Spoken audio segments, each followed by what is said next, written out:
Kita pernah menghujat Prabowo.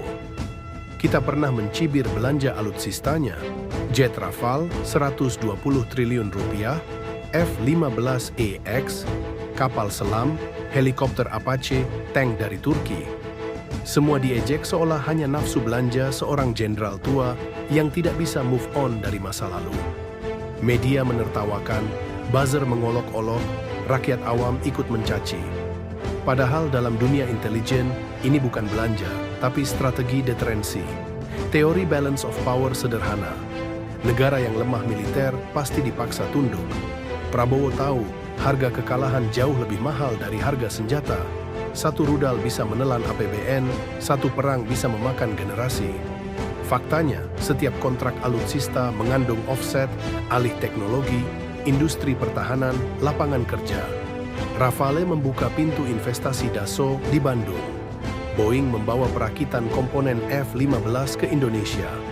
Turki menyerahkan teknologi kapal selam. Nilainya ratusan juta dolar. Bukan boros, tapi economic statecraft. Memakai belanja pertahanan sebagai alat tawar ekonomi politik.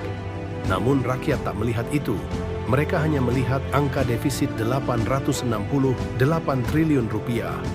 Mereka tak peduli bahwa industri pertahanan kita tumbuh dari 19 triliun rupiah pada 2019 menjadi 32 triliun rupiah pada 2023. Bahwa multiplier efeknya menjalar ke manufaktur, logistik, riset. Inilah military industrial complex yang sedang dirakit. Mesin ekonomi baru yang lahir dari pabrik senjata. Dan Jokowi yang awalnya banyak diragukan mendukung, akhirnya terpaksa, mau tidak mau, memberi Prabowo kenaikan pangkat menjadi Jenderal Bintang 4. Sebuah pengakuan resmi, tanda jasa yang tak bisa ditolak. Karena di tangannya, militer Indonesia kembali berbicara di panggung dunia. Karena negara yang militernya kuat, ekonomi dan politiknya otomatis ikut terjamin kuat. Lihat Singapura, hanya 5,9 juta penduduk, tapi belanja militernya tembus 12 miliar dolar Amerika Serikat per tahun. Lebih besar dari Indonesia yang penduduknya 270 juta jiwa. Hasilnya, Singapura jadi hub perdagangan global dengan PDB per kapita 14 kali lipat Indonesia.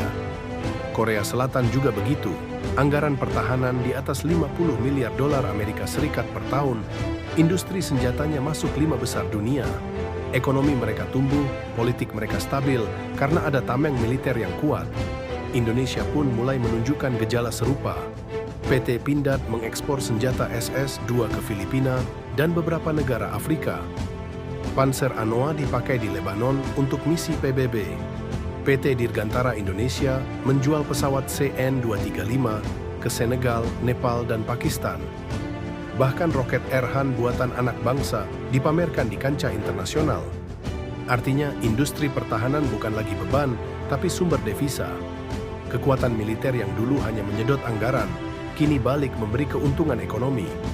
Namun masih banyak yang mencibir, kenapa repot-repot urus Palestina, Ukraina, Sudan, sementara Papua sendiri belum selesai.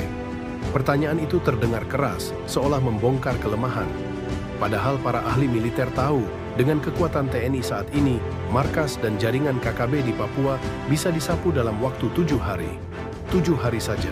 Tapi yang tak banyak disadari, ada mafia konflik, jaringan hitam dalam tanda kutip, yang diuntungkan jika api Papua tak pernah padam. Kontrak keamanan, rente sumber daya, permainan politik, semua itu membuat darah Papua terus menetes, bukan karena TNI lemah, tapi karena ada perut-perut rakus yang ingin kenyang dari konflik. Disinilah letak paradoksnya. Indonesia bukan sekadar menundukkan konflik dalam negeri, tapi juga memegang amanat sejarah yang lebih tinggi. Kemerdekaan kita bukan hadiah, melainkan janji. Dan janji itu diukir jelas dalam pembukaan UUD 1945, bahwa Indonesia bertekad ikut serta dalam menciptakan perdamaian dunia. Itulah nazar para pendiri bangsa ketika Indonesia akan lahir di tahun 1945. Nazar yang menjadikan bangsa ini bukan bangsa yang ingkar janji, bukan bangsa yang hanya sibuk menjaga perut sendiri, tapi bangsa yang berdiri untuk menunaikan amanat peradaban. Indonesia akhirnya kembali ke jalur itu. Dengan militer yang bangkit, kita punya kursi lebih keras di meja perundingan internasional.